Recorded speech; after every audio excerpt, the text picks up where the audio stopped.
toi de l'invitation. C'était extrêmement troublant pour moi, musicienne, d'être invitée dans une école d'architecture. Et donc, je vais essayer effectivement de créer les liens de ce travail entre l'image et la musique qui me préoccupe et qui me prend toutes mes recherches depuis maintenant une vingtaine d'années. Voilà. Donc, effectivement, j'ai créé un ensemble qui s'appelle le Trafic Quintet, qui est déjà un nom un peu étrange, parce que le trafic n'est pas quelque chose de particulièrement honorable en général.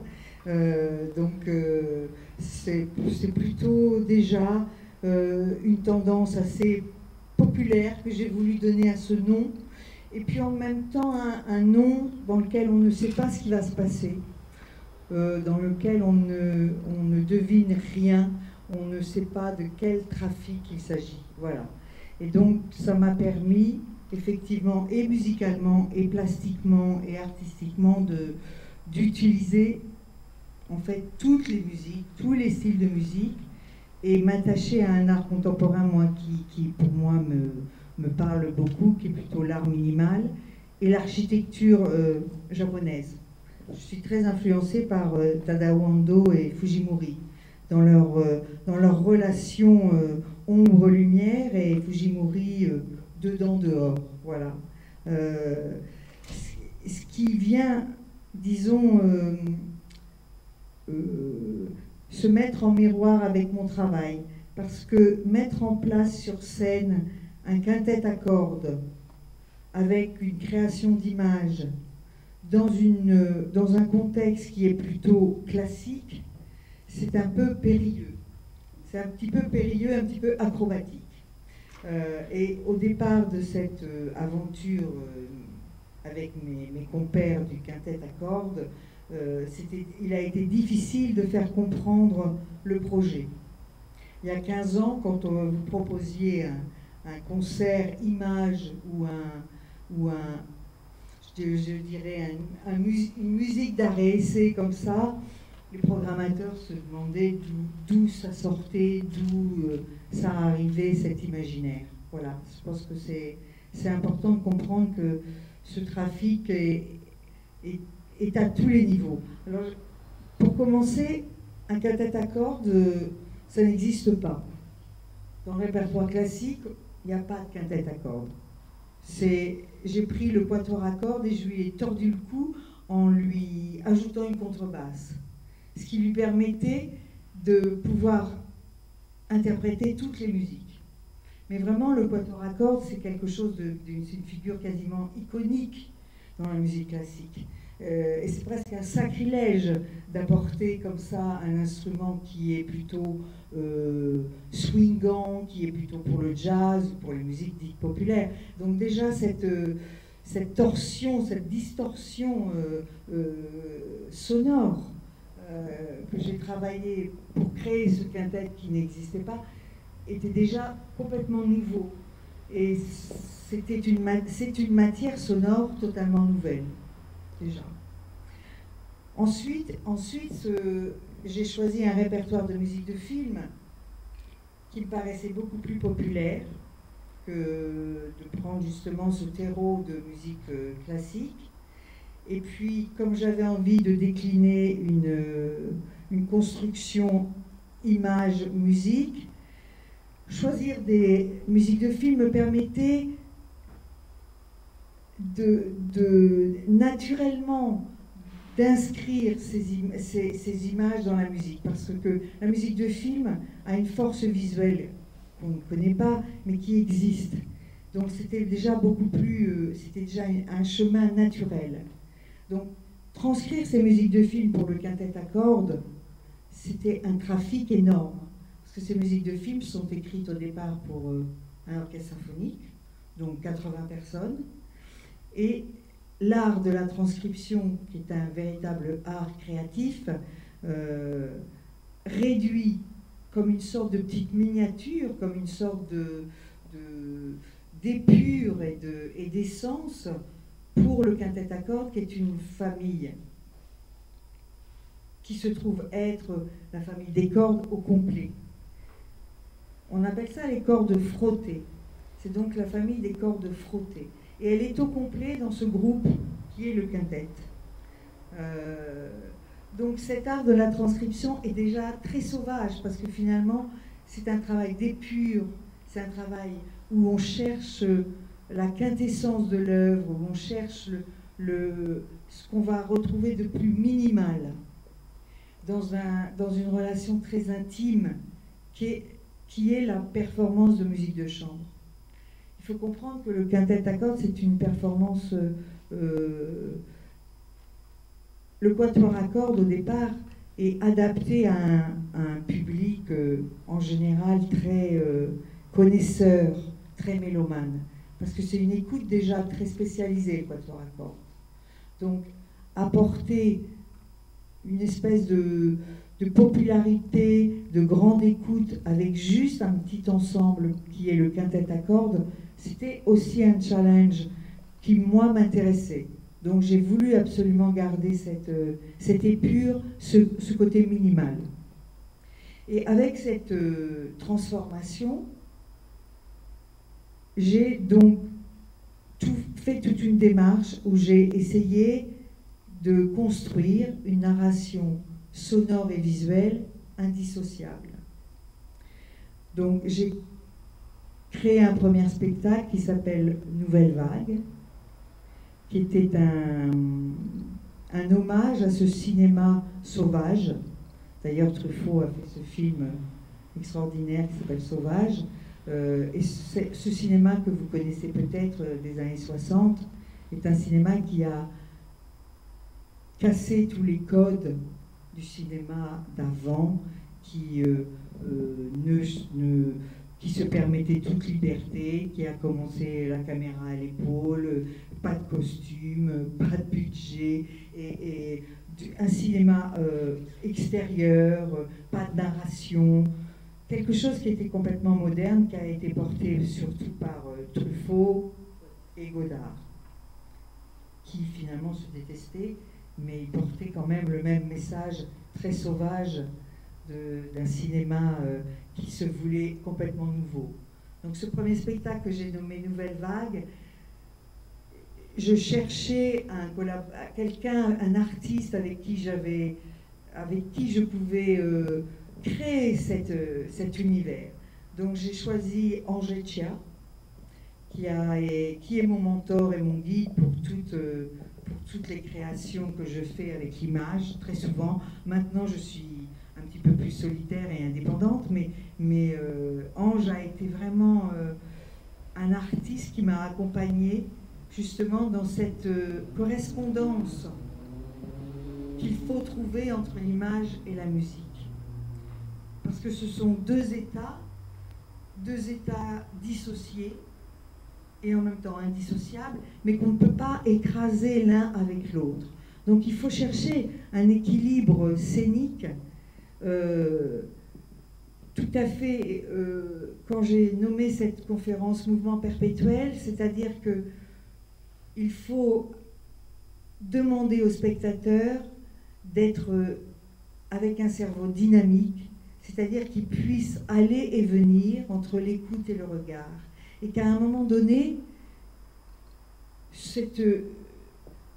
il puisse se passer quelque chose de magique qu'on appelle l'art, qu'on appelle la grâce, qu'on appelle le sens, qu'on appelle tout ce que vous voulez, et qui fait que ces deux objets vont devenir indissociables. Et pourtant, ces deux objets ont été pris chacun dans des univers complètement différents, mais tellement retravaillés, tellement repensés, que finalement, dans les spectacles du trafic, je les reprojette dans une nouvelle vie.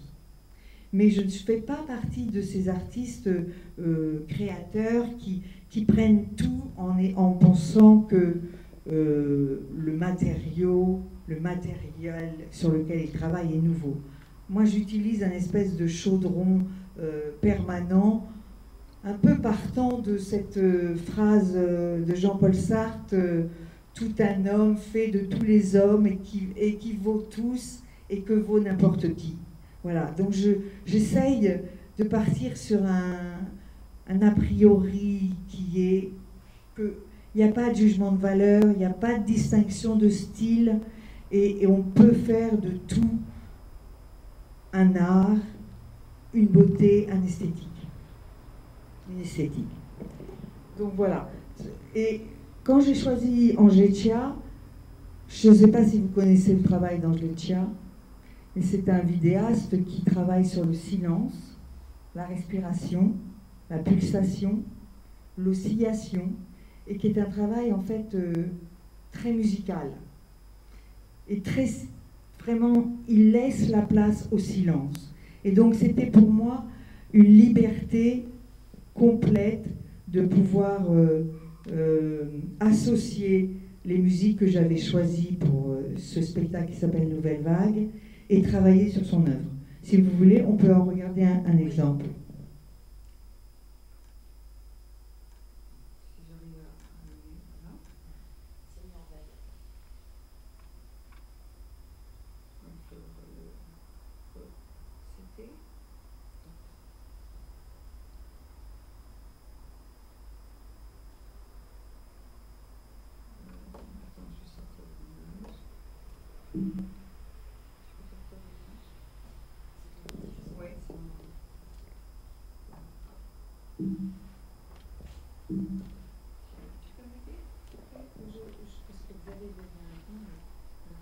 Voilà, c'est bon, merci.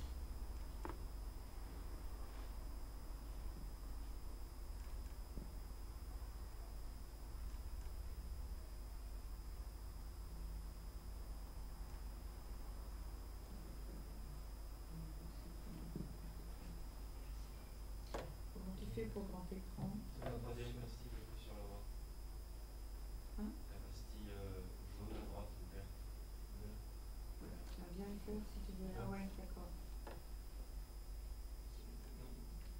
Quelqu'un de... Celle du milieu, la plus droite. Ah merde. Ouais, c'était fermé. La verte.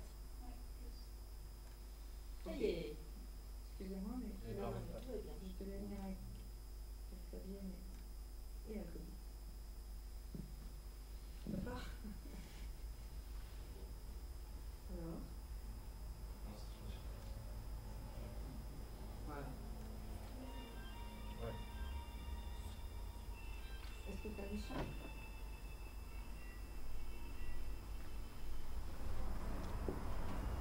Ouais, je comprends, c'est une manip, je suis désolé. Vas-y.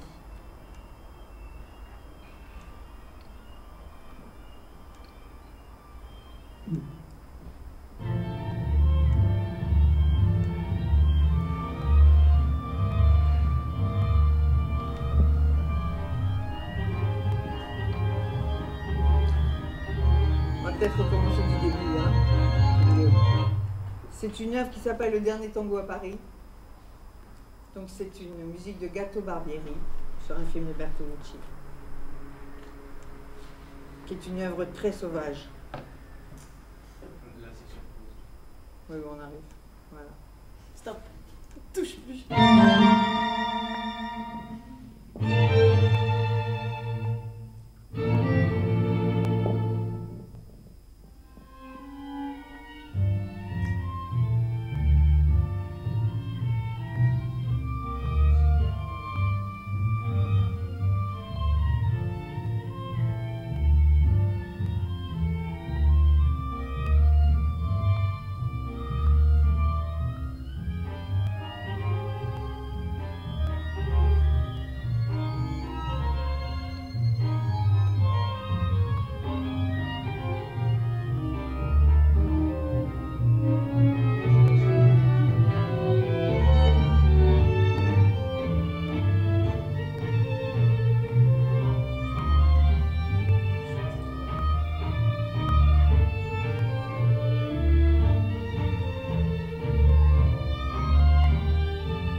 vous avez entendu une musique complètement de jazz qui est interprétée par un quintet à cordes classique et avec des images qui sont effectivement, je ne sais pas si vous avez reconnu où ça se passe, c'est la Villa Médicis, avec des images qui sont complètement passées sous l'eau, quasiment sales, comme une archive. Et c'était plutôt en image, en miroir avec l'histoire de Bertolucci, qui est quelqu'un de grande famille italienne et qui a donc vécu cette décadence italienne d'une manière très sauvage et entrelacée avec une manière de filmer les musiciens aussi très sauvages, comme des corps complètement distorsionnés, complètement explosés et en macro. Voilà, c'est ce que j'ai voulu signifier en faisant ces associations complètement libres et parfois délirantes du dernier tango à Paris et du travail que j'ai fait avec Angetia et de la manière de filmer, de nous filmer, nous musiciens, où on ne voit jamais nos visages, toujours en macro, d'une manière très impudique et très sauvage. Voilà, ça c'est un des exemples assez spécifiques de ce que peut faire le Trafic Quintet et comme interprétation de musique de jazz avec 5 instruments à cordes et comme imaginaire projeté sur l'image. Voilà. J'aimerais vous faire écouter ce que c'est qu'une transcription. Vraiment, la matière sonore quand on transcrit une œuvre. Donc je vais vous faire écouter l'original et puis je vais vous faire écouter le travail qu'on a fait dessus. Hein? Vincent, ouais, moi ça avec moi. Je vais sortir de ça. Voilà, super. Parfait.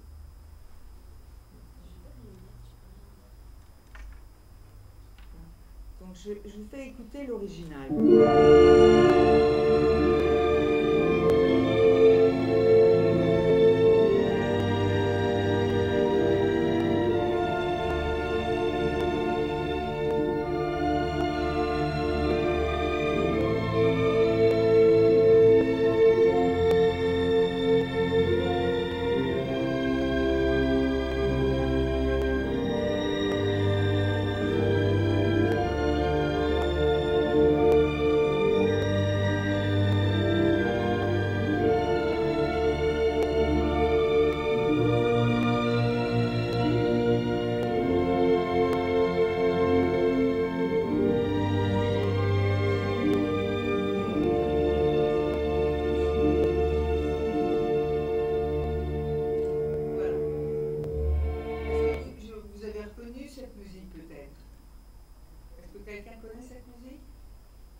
C'est Le Mépris de Jean-Luc Godard, à l'état original, qui a été écrite, une partition qui a été écrite par Georges Delru.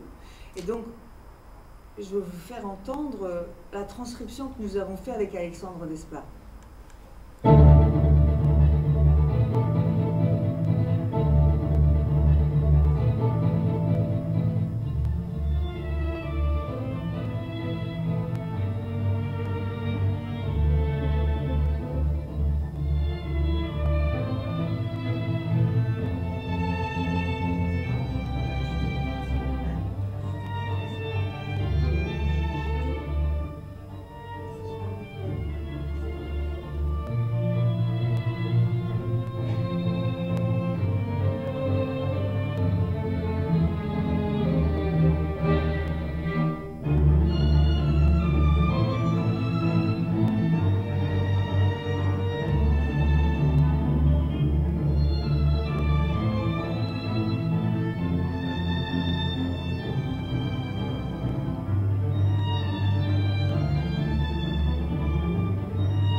justement, là, vous avez fait comment avec Alexandre Desplat? Vous avez rajouté des notes?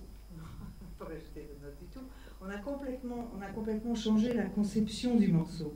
Le mépris à l'état original est un adagio, donc un mouvement lent, complètement étiré dans le temps. Et nous, on en a fait un vivace, un allegro.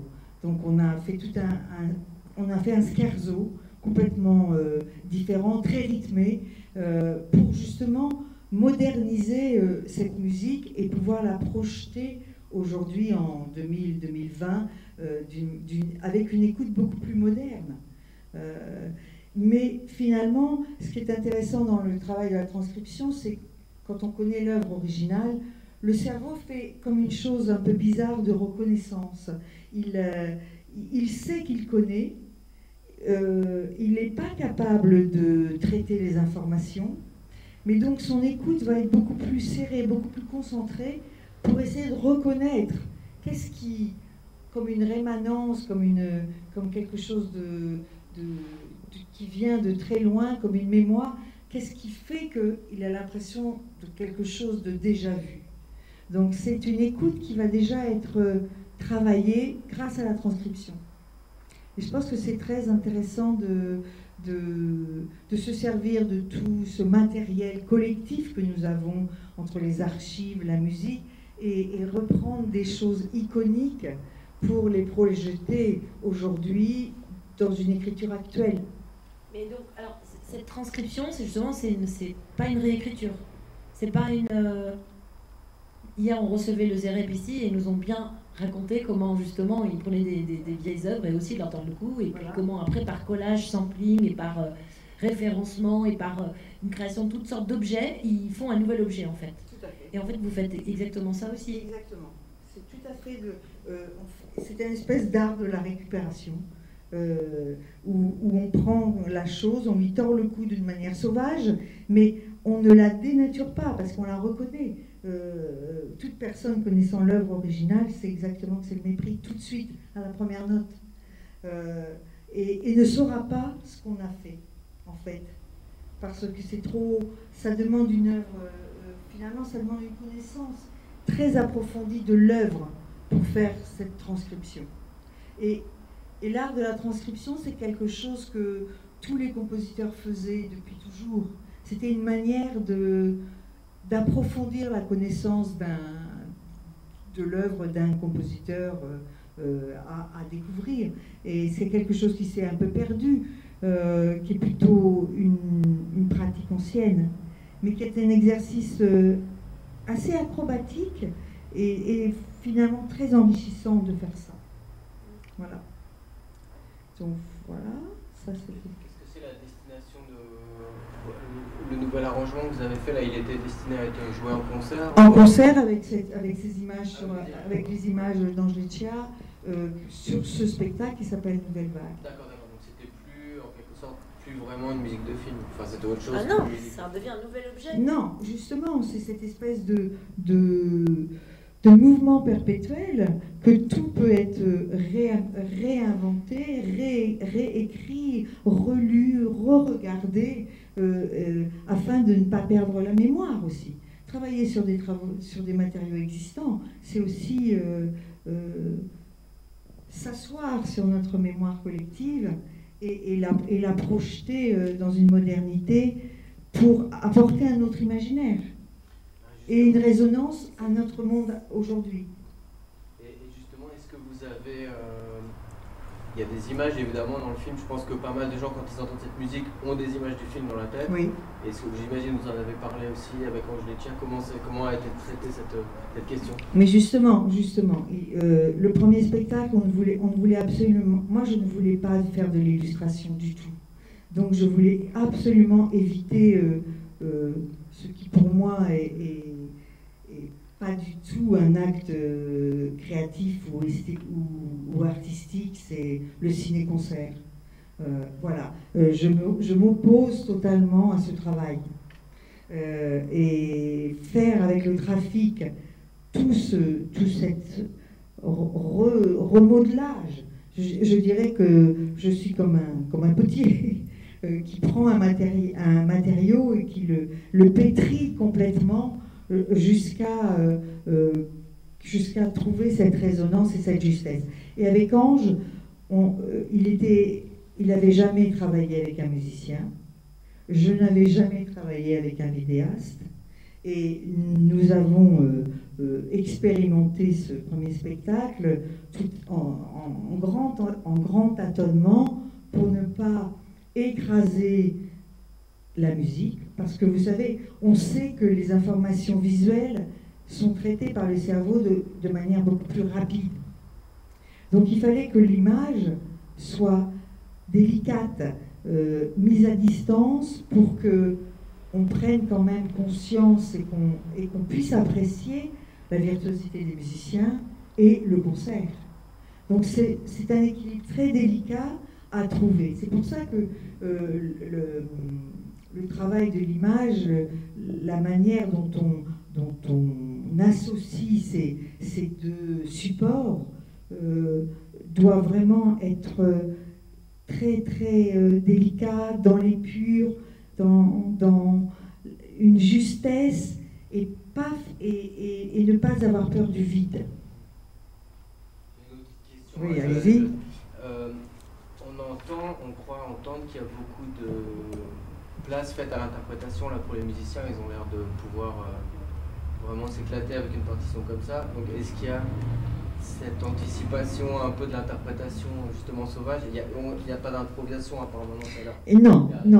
Les spectacles du trafic sont extrêmement écrits, même ils sont je dirais presque à l'espace seconde. Parce que, en fait, je dirige du violon la synchronisation des images.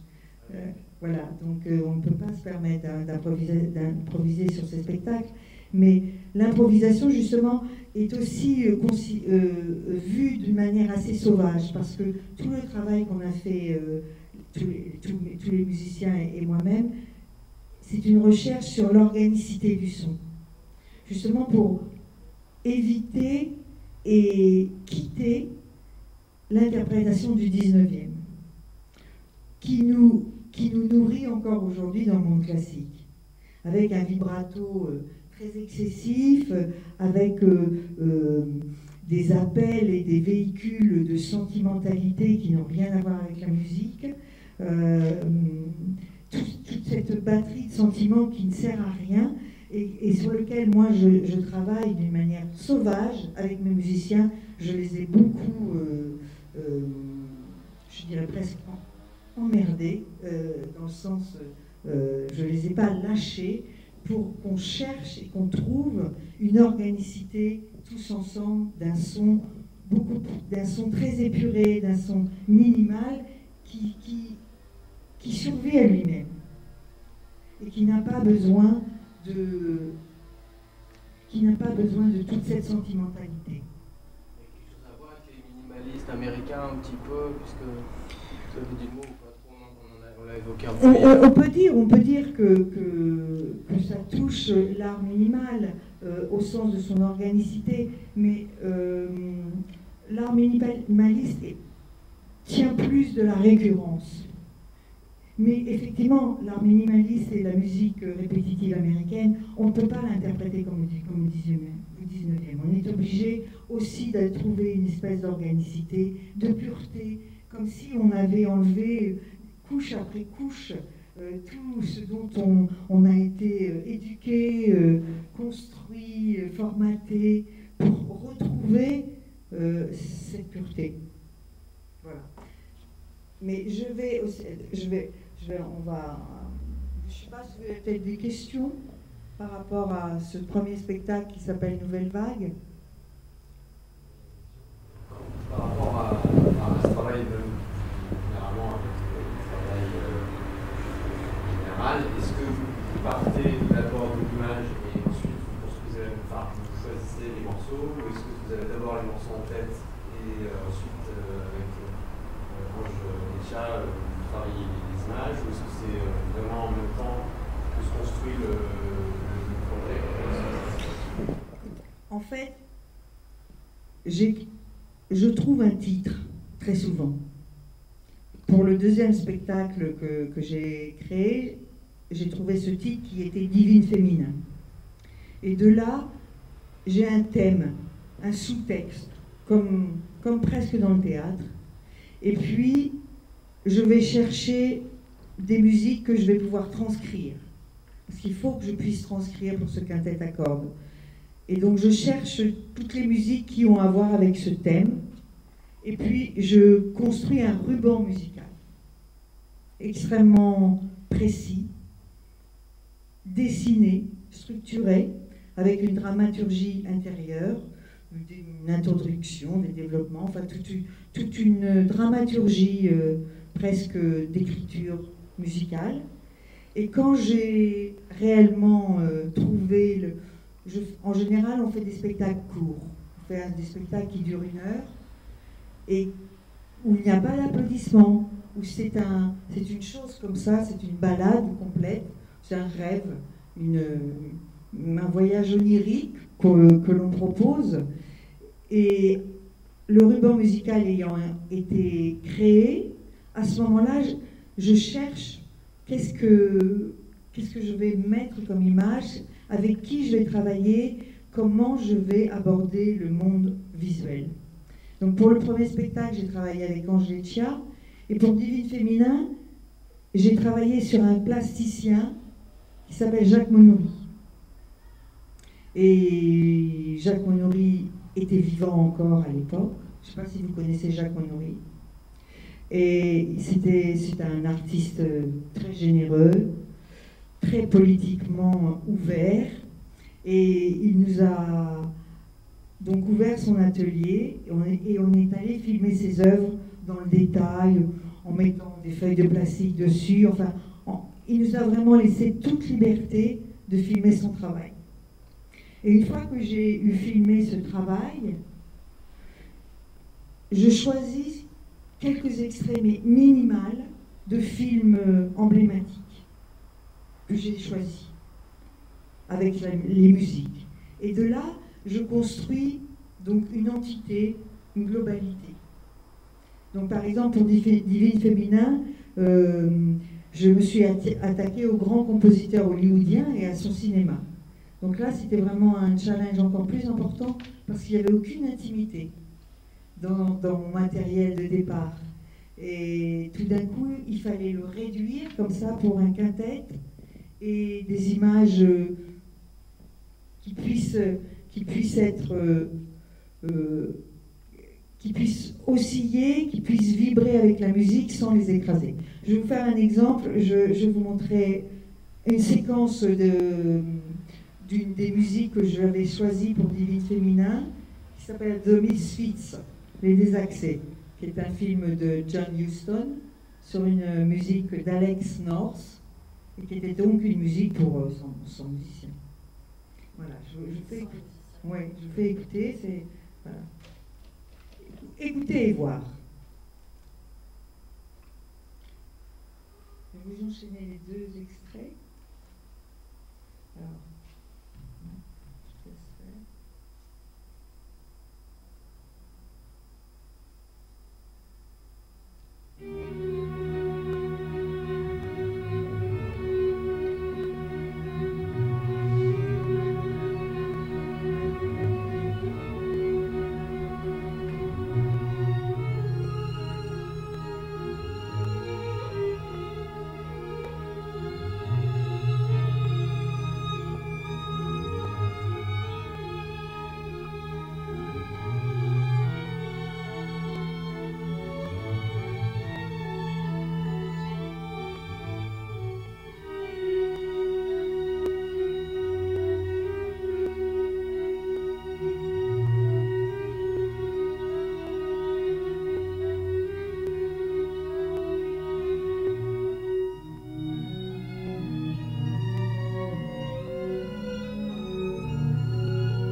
Qui est vraiment intéressant dans ces retranscriptions qui dégraissent complètement, en fait. C'est complètement la musique interprétée par 5 instruments. C'est la place faite au silence dans l'image, et ce rapport est extrêmement bien proportionné entre ce qu'on entend, la phrase musicale, et puis l'image. Comment tu travailles ça ? Justement, le choix de ce répertoire de musique de film n'est pas un hasard, parce que ces musiques de film ont été écrites pour l'image. Elles ont une force visuelle très très importante. Et quand on est musicien et qu'on a été formé finalement, moi je me sentais toujours très, très à l'étroit dans ce rôle de violoniste classique. Donc très vite, j'ai dévié vers l'art contemporain, vers la vidéo. Très vite, je me suis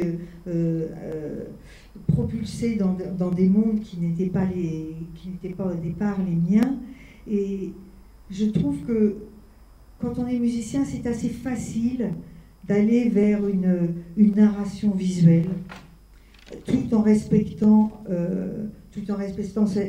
la musique. Et en fait, quand j'ai fait cette boucle sur Marilyn, ce que je trouvais extraordinaire dans ce travail, c'est qu'on pouvait peut-être pour la première fois voir la plastique de Marilyn, enfin au plus près, avec une espèce d'émotion grâce à cette répétition, à cette boucle qui se défait, qui ralentit, qui tombe avec elle. Ça vient absolument porter le drame que vit Marilyn quand elle tourne ce film. C'est son dernier film. Elle meurt quasiment juste après. Elle est dans un état de perdition complète. Et les 3 acteurs de ce film meurent après ce film. C'est un film maudit. Et donc, cette boucle ajoute une espèce de force émotionnelle complète au corps de Marilyn. Ensuite, après ce travail d'archives où elle est là, offerte à sa destinée, à son sacrifice, puisque c'était le propos de ce spectacle, hein, la femme sacrificielle, de l'approcher comme ça, je trouve que c'est aussi une des extraordinaires possibilités de travailler ce matériau en le déformant, en l'étirant, en le dilatant. Et ensuite, j'ai eu envie de partir sur cette poussière d'étoiles qui était le travail de Jacques Monory sur un détail qui pour moi était donc cette voie lactée qui était en train de disparaître de Marilyn. Ce sont des associations d'idées totalement libres, qui sont mes délires évidemment, mais qui trouvent, je pense, une résonance quand on est public, spectateur, et qu'on a la force musicale de cette partition, qui est absolument dingue, et cette association de quelques éléments de film, et d'archives, et d'un travail de plasticien. finalement, tout ça est très lié et n'a pas d'à-coup. Si vous voulez, je vous montre. Sharon.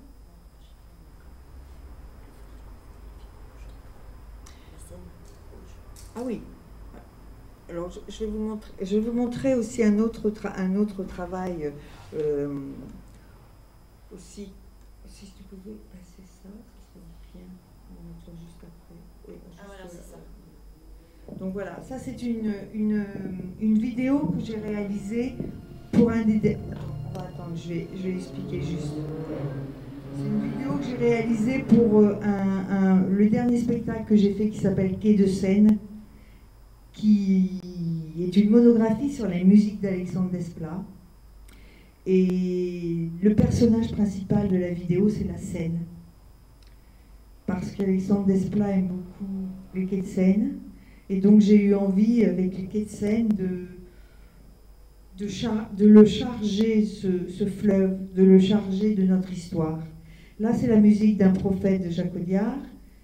Et vous allez voir, j'y ai associé beaucoup des archives. Je vous expliquerai plus tard, après. Tout est politique.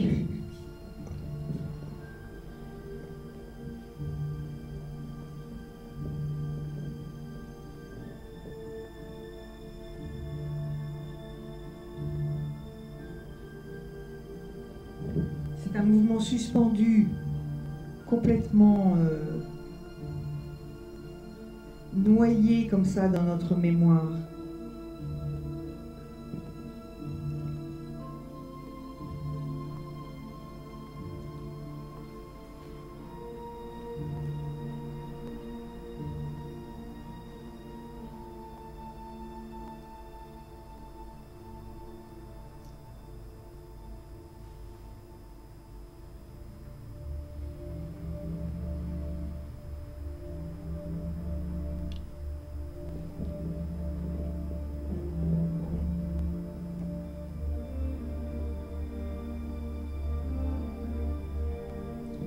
J'avais pris les archives de cette atrocité et de ce massacre des Algériens en octobre 61 pour faire résonance au scénario de Jacques, un prophète.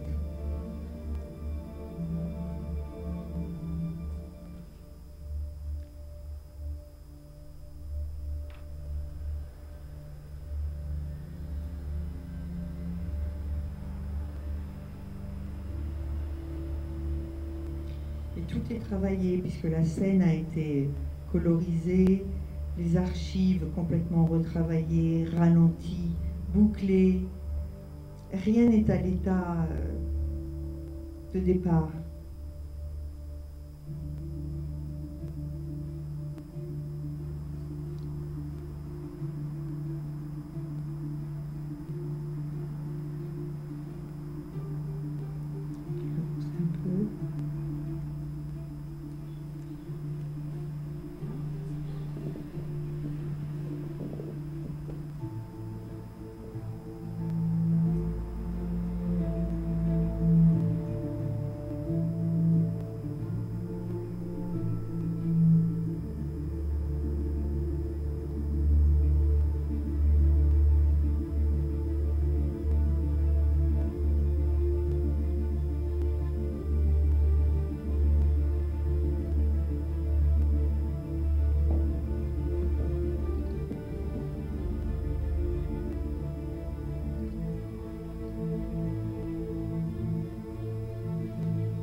Je suis partie d'une phrase que j'avais lue, mais je ne me souviens plus, à propos de la nuit Saint-Barthélemy, où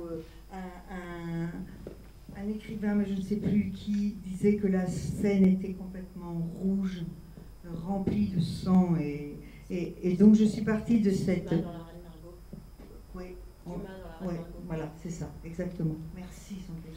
Et je suis partie de cette vision, donc, de cette scène qui charriait tous ces drames de l'histoire française, des colonies, des guerres de religion, avec cette espèce de miroir que Kantar, Raïm apparaît sur l'écran en train de regarder cette histoire qui coule à ses pieds et qui est là impuissant avec l'immeuble des archives derrière lui. Voilà, c'était le scénario de cette vidéo pour un prophète. Question, il n'y en a pas dans la salle? Bon, je me permets une petite question. On a entendu pas mal de mots, on a entendu correspondance, on a entendu association libre, on a entendu rêve, on a entendu délire, on a entendu mémoire, maintenant les archives. Est-ce que la place qu'occupe l'idée de l'inconscient dans ce travail, est-ce que c'est un truc, l'inconscient qu'on pourrait définir peut-être comme un collectif et qu'on pourrait peut-être comprendre comme quelque chose d'assez sauvage en regard de des règles. Connaissance. Oui, bien sûr, c'est un truc qui est complètement, qui agit tout seul sans qu'on n'en connaisse rien. Est-ce que c'est un truc qui est pris en compte dans le travail? Est-ce que ça t'intéresse, j'imagine, mais est-ce que tu, je sais pas. Est-ce que tu en es consciente? Est-ce que tu lis, tu es hyper calé sur Freud, j'en sais rien. Est-ce que c'est un truc qui t'intéresse ou est-ce que c'est un truc que tu préfères laisser venir par collage? Non, c'est quelque chose qui est tout à fait conscient, tout à fait volontaire. Je suis très concernée par la psychanalyse et par le travail de l'inconscient collectif et individuel. Et je suis aussi concernée par le travail que fait le cerveau comme étant une reconfiguration dynamique permanente. Et tout le travail que je fais sur l'image sont souvent des grandes superpositions quasiment invisibles, mais qui mixent, elles aussi, plein de niveaux d'écoute, de compréhension, de regard.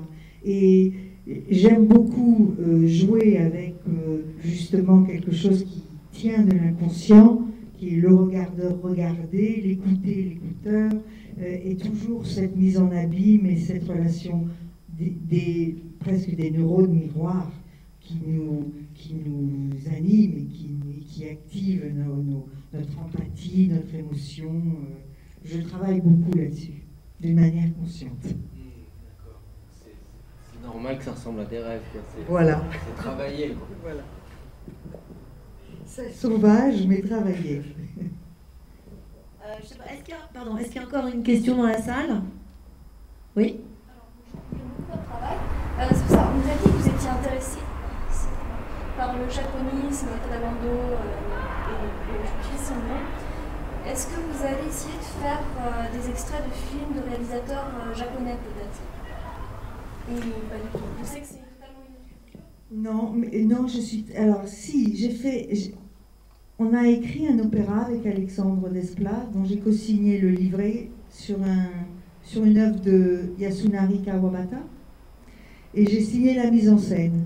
Voilà, c'est quelque chose, si vous voulez, on pourrait regarder, pour finir, on peut montrer quelque chose de cette mise en scène. Et j'aime beaucoup la civilisation japonaise, justement, puisque ça rejoint l'art minimal, l'épure, quelque chose d'assez radical et sauvage, parce que c'est une civilisation sauvage. Finalement, elle est sophistiquée parce qu'elle est tellement sauvage.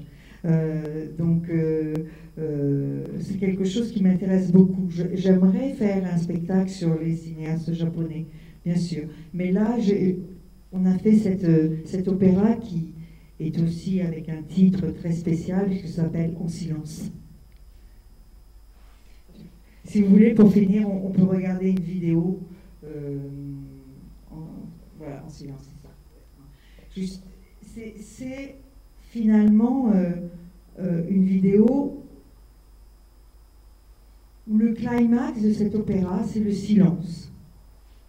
Donc toute cette recherche que finalement je fais de l'épure, du minimal, de cette relation vibratoire, oscillatoire, de ce monde entre deux, entre l'écoute et le regard, vient ici être complètement magnifié, je dirais, par une forme classique d'opéra, d'un petit opéra de chambre, toujours.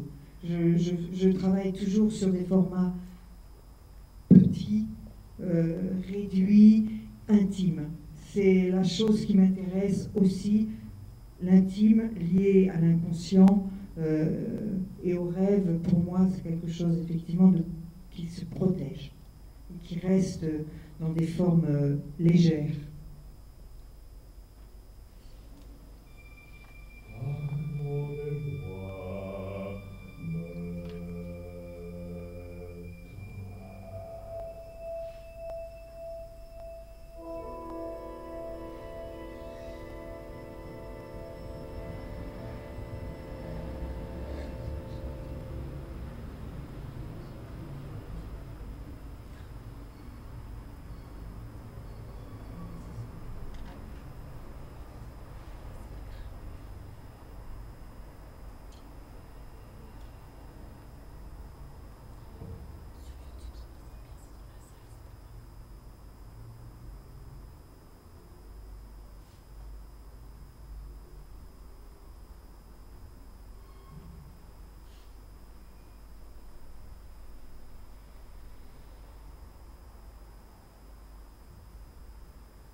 Et imposer aux spectateurs qui viennent écouter un opéra 3 minutes de silence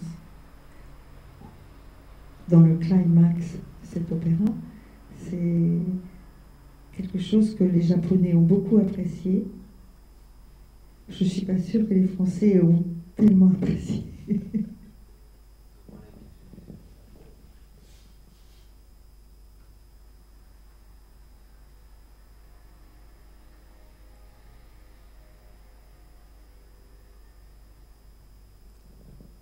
Cette mise en scène aussi était très en double et en effet miroir permanente et en mise en abîme, puisque le personnage principal reste de dos pendant tout cet opéra, et finalement à un moment donné on découvre son regard, lui se voit lui-même dédoublé, tout ça dans ce silence et dans cette superposition pour avoir fait cette vidéo de toutes les organicités du cerveau, de la terre et du regard.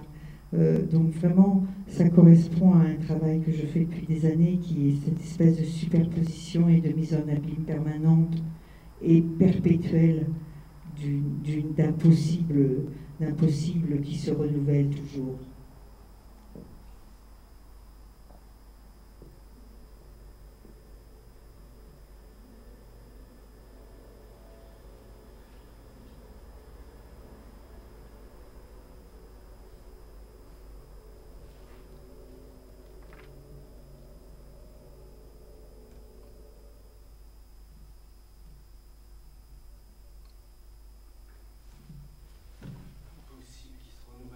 Ça semble une belle définition du sauvage, non? Pour conclure. Ouais, voilà, c'est pour conclure. Voilà. Très bien. Je vous remercie Merci de votre beaucoup. attention.